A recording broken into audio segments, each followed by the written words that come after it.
Living all alone, kinda forgot it's been that long since someone's gone. I've been trying to be a little bit strong, and it is not that easy to be exactly who I was. My shit is done, now it's time for me, try to moving on. Assalamualaikum warahmatullahi wabarakatuh. Perkenalkan, nama saya Rismawati Tia Ainerum, mahasiswa jurusan Gizi semester 3 Poltekkes Semarang.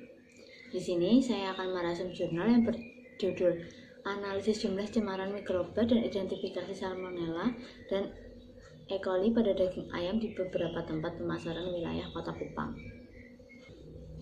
Daging merupakan salah satu bahan pangan yang banyak dikonsumsi oleh masyarakat dan penting dalam memenuhi kebutuhan gizi.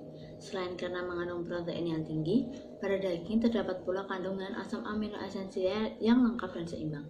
Keunggulan lain, protein daging lebih mudah dicerna daripada protein yang berasal dari nabati. Bahan pangan ini juga mengandung beberapa jenis mineral dan vitamin. Unggas merupakan salah satu sumber bahan pangan asal hewan yang paling digemari di Indonesia. Terbukti dengan banyaknya konsumsi bahan pangan asal unggas di Indonesia yang melebihi konsumsi pangan asal hewan lainnya seperti daging sapi, daging kambing, daging domba, dan ikan. Pengujian ALT dimaksudkan untuk mengetahui jumlah kontaminasi bakteri aerob mesofil pada sampel. Pengujian ini dilakukan dengan menggunakan beberapa pendekatan, yaitu proses homogenisasi, proses pengenceran, proses inokulasi dan penuangan, dan proses inkubasi atau pengeraman. Faktor-faktor yang mempengaruhi pertumbuhan mikroorganisme dalam pangan dapat bersifat fisik, kimia, atau biologis. Menurut Nurwanto dan Jarija tahun 1997 menjelaskan bahwa jumlah dan jenis mikroorganisme yang dominan pada pangan selalu dipengaruhi oleh faktor intrinsik seperti kandungan gizi, pH, kadar air, ada tidaknya bahan penghalang atau penghambat dalam pangan, dan faktor ekstrinsik diantaranya suhu, kelembapan, dan keberadaan oksigen.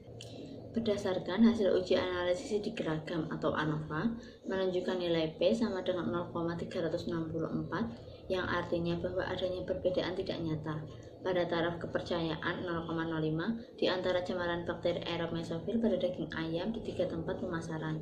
Dengan demikian, dapat dikatakan bahwa tempat penjualan tidak mempengaruhi jumlah pertumbuhan bakteri aerob mesofil. Pengujian Salmonella sp dimaksudkan untuk mengidentifikasikan kontaminasi bakteri Salmonella sp pada daging ayam. Proses pengujian dilakukan dalam beberapa tahap, yaitu homogenisasi, prapengayaan, seleksi pada media agar, dan uji biokimia. Selama penanganan daging ayam yang dijual di 3 tempat pemasaran mengalami proses yang hampir sama. Daging dijajarkan secara terbuka, ditangani oleh penjual yang tidak menerapkan cara-cara yang higienis, peralatan yang kurang bersih, air yang kualitasnya tidak terjamin baik untuk menyiram maupun merendam ikan, serta faktor lingkungan yang tidak dapat dikendalikan. Berdasarkan kenyataan tersebut, peluang kontaminasi bakteri Salmonella sp pada daging ayam yang dijual di 3 tempat tersebut menjadi tinggi. Hal itu disebabkan karena masing-masing faktor di atas dapat berkontribusi untuk memindahkan bakteri Salmonella sp pada daging ayam. Bagian dari daging ayam yang diambil dalam penelitian harus mewakili setiap bagian dari tubuh ayam.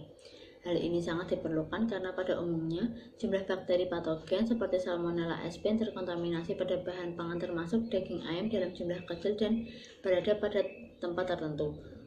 Untuk dapat melakukan invasi ke bagian lain, bakteri tersebut membutuhkan jumlah yang cukup banyak terkontaminasi Salmonella sp. Sebelum dilakukan pengujian E. coli, terlebih dahulu harus dilakukan uji pendugaan coliform. Pengujian coliform dimaksudkan untuk mengidentifikasi kontaminasi bakteri coliform pada daging ayam. Pengujian E. coli dimaksudkan untuk mengidentifikasi kontaminasi bakteri E. coli pada daging ayam yang terkontaminasi pada daging ayam. Proses pengujian dilakukan dalam beberapa tahap, yaitu pengenceran, homogenisasi, inkubasi, dan uji biokimia. Selama penanganan daging ayam yang dijual di 3 tempat pemasaran mengalami proses yang hampir sama. Daging dijajarkan secara terbuka, ditangani oleh pedagang yang tidak menerapkan cara-cara higienis, peralatan yang kurang bersih, air yang kualitasnya tidak terjamin, baik untuk mencuci daging maupun peralatan yang digunakan, serta faktor lingkungan yang tidak dapat dikendalikan. Berdasarkan kenyataan tersebut, peluang kontaminasi bakteri E. coli pada daging ayam yang dijual di 3 pasar tersebut menjadi tinggi. Hal ini disebabkan karena masing-masing faktor di atas dapat berkontribusi untuk memindahkan bakteri E. coli pada daging ayam.